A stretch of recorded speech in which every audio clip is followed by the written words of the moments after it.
What is up, parents and teachers? It's me, Seth, with SethPerler.com. In today's video, I'm going to talk about the 12 core strategies, in brief, about adult executive function.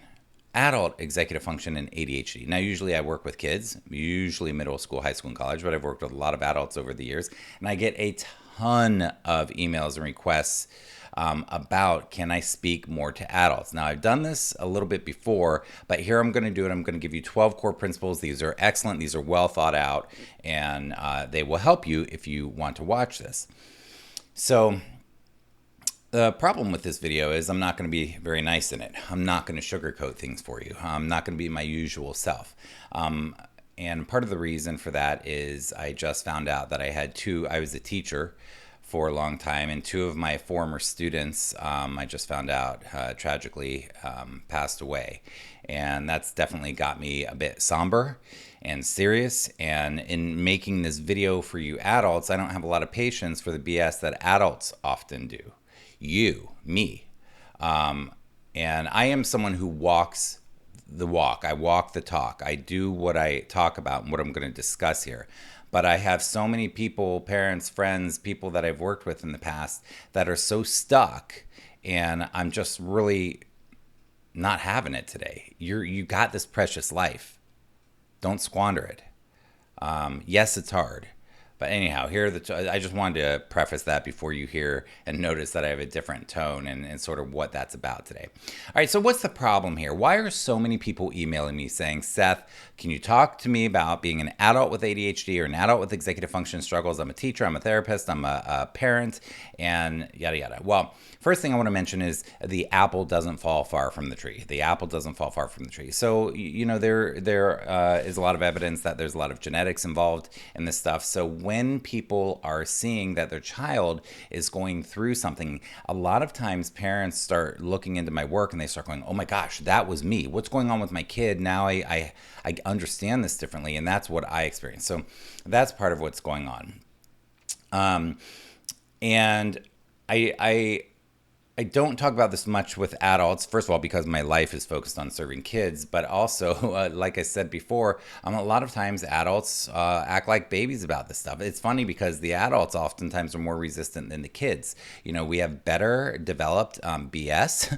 And we are very good at projecting, meaning that we look at the kid and see, oh, that kid's got this problem and that problem. And it's often a reflection of what we're going through. It's very frustrating to work with adults who are so resistant and who they want to help their kids, but they really, for themselves, do want an easy fix. They do want quick and easy magic bullets, and they don't want to do the work. They have a lot of excuses, and they like to think that they're different. I mean, I'm not special. I'm not trying to say that I'm different. I mean, I'd had my struggles. Otherwise, I wouldn't be here doing the work I do. But I went through the same things, like thinking, oh, I'm special. I'm different. You don't understand. My case is different. I'm resistant because of this. I can't start because of this. I can't change because of this. This victim mentality. And I guess, since I've gone through that and have worked around that and done very hard work around it, I don't have a lot of sympathy for adults who are stuck. Kids, I have all the sympathy and patience in the world. But for you adults, this is not going to fix itself. You're not different. You're not special. And you're not some special snowflake that has some excuse that nobody else experiences. So you can do this. That's the positive about this. So this is not only for the quality of life for the kid, this is for your quality of life, our quality of life. And what we do, a lot of times we minimize our problems. We avoid them. We don't look at them. And I think what happens is a lot of times parents and teachers are seeing these problems in their students or their children.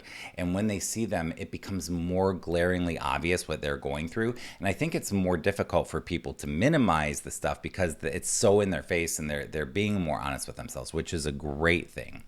So, and as far as quality of life, this stuff, executive function, ADHD, this stuff can affect your and my relationships with friends, with family, with people that we work with. It can affect our careers. It can affect our family life. It can affect our relationships with ourselves. It can affect our finances. I can't tell you, it started early for me with like late fees for library books, and God knows how much we have spent on late fees for things. It can affect our finances. It can affect our mental health, our overwhelm, our stress, our anxiety, our depression. So this is no joke. So that's why I'm here to tell you these 12 things. And that was a big introduction, but if you're still with me, 5 minutes in, here we go. Number one, core principle number one I want to convey to you. Core principle number one I want to convey to you. This principle I want to convey to you or strategy or whatever you want to call it for number one is principles. Not principles of school, principles, Principles. Principles. When you are saying, oh, I really like Seth's work or other experts' work, and this is really interesting to me, and this is what's going on with my kid, but they're talking about something that, I don't know, I don't need this kid's, academic planner or what have you. Look for the principles behind what I'm teaching or what anybody's teaching. Look for the principles because there are common core principles that you need. You do need a reliable planner. You do need organization. You do need certain files. What you don't want to do when you're looking for principles is think of me or anybody as some guru who's saying, oh, this is the best book on this subject. This is the best planner on the subject. This is the best organization. That is complete BS. That there are no gurus in this, and that brings me to number two. So the first one was look for the principles. So when you're looking at other stuff, there's a principle behind it. So if it doesn't totally resonate with you, look for the principle. Number two is called Frankenstudy. This is just a term I use, long story behind that, but the gist is when I'm working with kids, I want them to Frankenstudy. I don't want them to say, oh, Seth has the best way of organizing papers and blah blah and schoolwork. No, I want to help the kids come up with their own Frankenstudy, their own Frankenstein, customized, personalized, tailored systems that work for them. Okay? So you should trust yourself. You probably have come up with tons of great strategies, and you will get pressure from family members or other people who really do have strong executive function or books or YouTube videos or whatever. And they're, again, going back to the guru syndrome. They're going to say, this works. Do it this way. Well, you know what? That may not work for you. Trust yourself. Try a bunch of different things. It's okay if they don't work, but you're ultimately going to personalize systems for yourself. When I'm making this video for your adults, the people who are asking me this are asking because they're suffering. They really want answers. They're not asking because, they're just like asking some random question. People take the time to ask because they're suffering. So I'm telling you that I'm telling you this because you have probably been invalidated many times in your life when you could have trusted yourself in terms of the systems you were developing. So Frankenstudy, trust yourself, create your own systems. Number three is mindset. Number three is mindset. Look, let me be honest with you. You and me and every human on earth, we are dysfunctional. We are maladaptive. We make bad decisions. We have what's called cognitive distortions that enable us to resist doing the thing we really need to do for ourselves in favor of something that's easier or more fun or that's avoiding the hard work, whatever. So my thoughts to you and to me is stop whining. I'm done. I want to live a good life. I'm done whining about this stuff and being a victim. And so I just have some thoughts about mindset. That is the first one. Stop whining. We are not victims.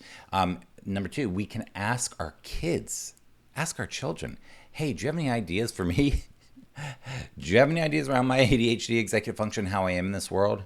What do you think? Ask your friends. Ask them for honest feedback. Say, can I have 100% honest feedback? You're not going to hurt my feelings. How can I deal with my resistance? What do you notice about me? Mindset. Ask a therapist. For Pete's sake, we have these people who work their lives to help people like you and I. Use them. Get a therapist. Have them help you with your mindset.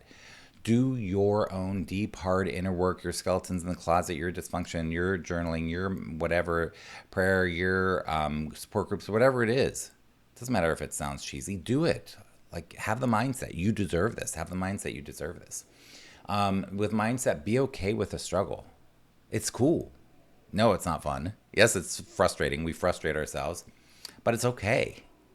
We're not special. We're not the only ones here on this planet struggling. This is the human condition. It's cool. We're not special, okay? Next, with mindset, figure out your values in this precious life. What are you spending your time doing? What are you squandering? I was sick and tired of wasting time on certain things in my life with my executive function struggles. And I really, really examined my values. What is most important to me? How do I want to spend my time and my energy during this precious lifetime?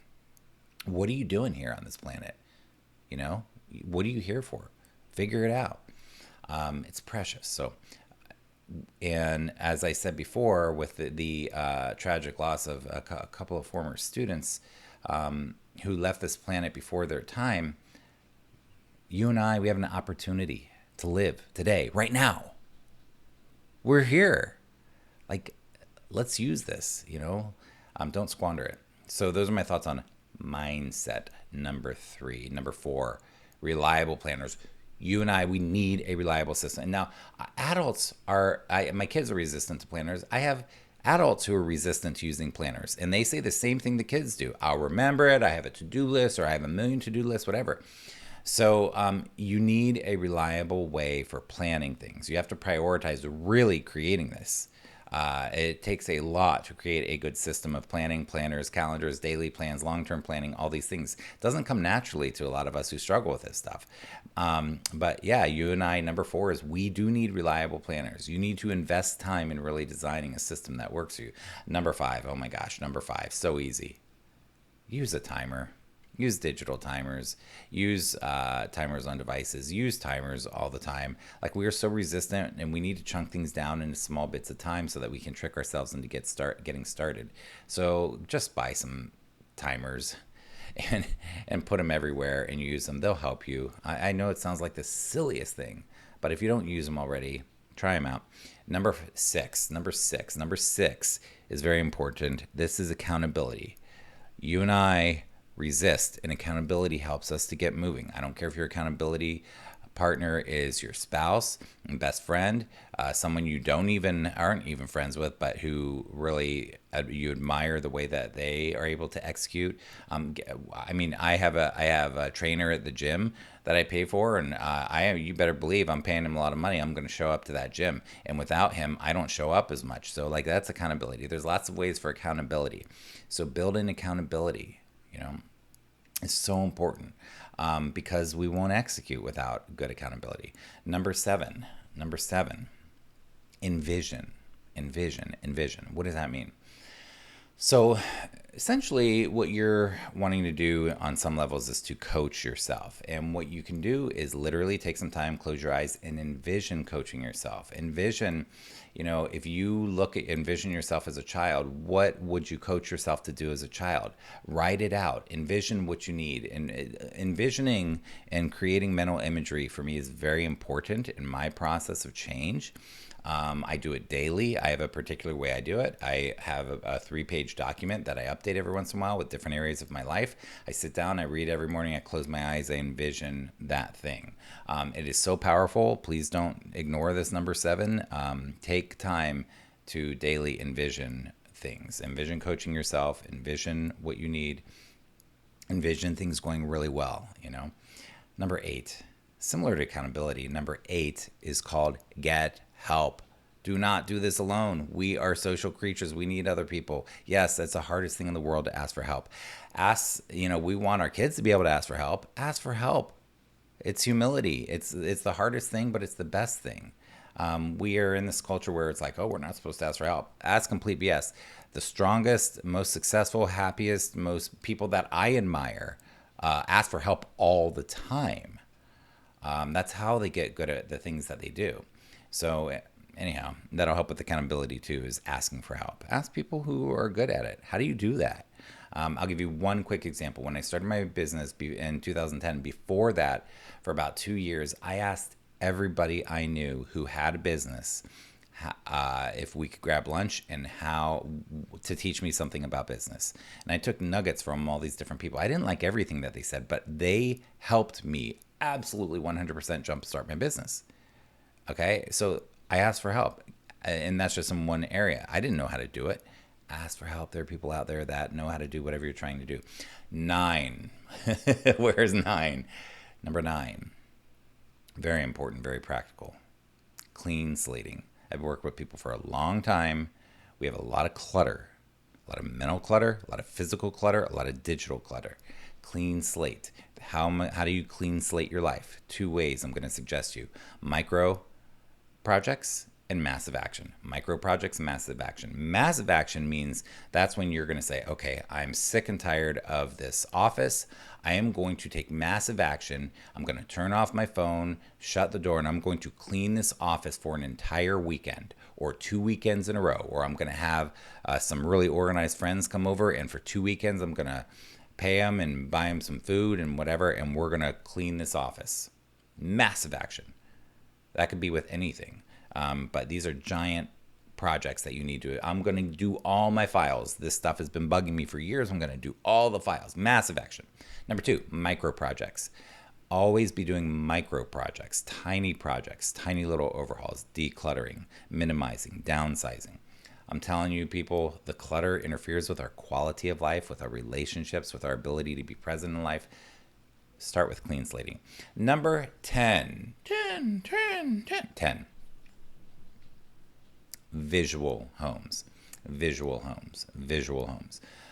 I create homes for everything because I was so disorganized, and now I have homes for everything, and it's very visual. So I have homes for, the simplest homes are things like you'd find in the kitchen. It is called a pantry. It's called where are the plates? Well, they're in the home where the plates are. The kitchen is kind of an easy, where are the forks? Where's the trash can in the kitchen? Those are, even the trash can is a home for trash, right? But how can we apply that to other things? Visual homes.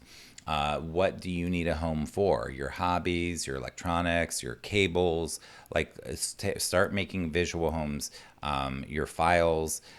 What do you need homes for in your life? Like the getting organized, just keep it simple. Just make a home for everything. Get some boxes, color code them, visual. Make it visual. Otherwise, you put things in the wrong place, and the cycle continues. Number 11. You will like number 11. There. Now we're getting in a better mood with number 11. Play. Number 11 is play. Connect with the people you love, care about, have fun with. Play, joke, laugh, relate to people, smile, do things that are fun.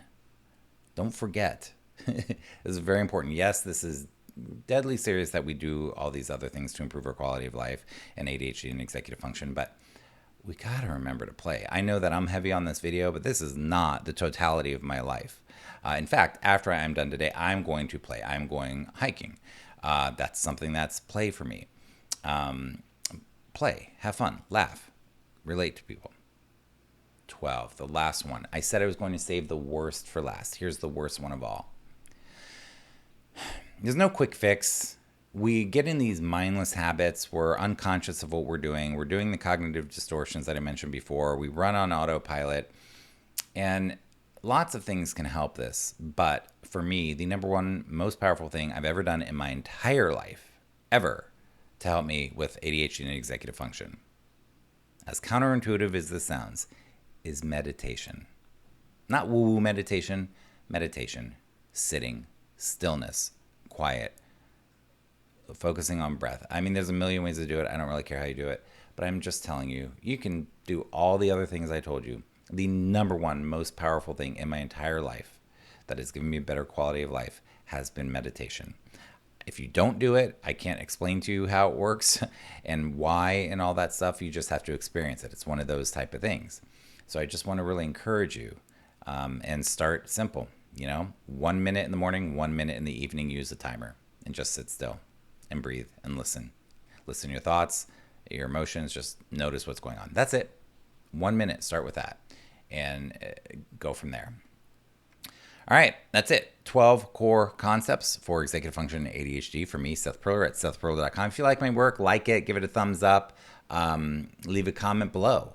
What did I leave out? There are 12 core principles I added. What principles or ideas or strategies do you have that really help you manage your life, your ADHD? What's one thing that you do well with this? Share it with us. Give us some ideas.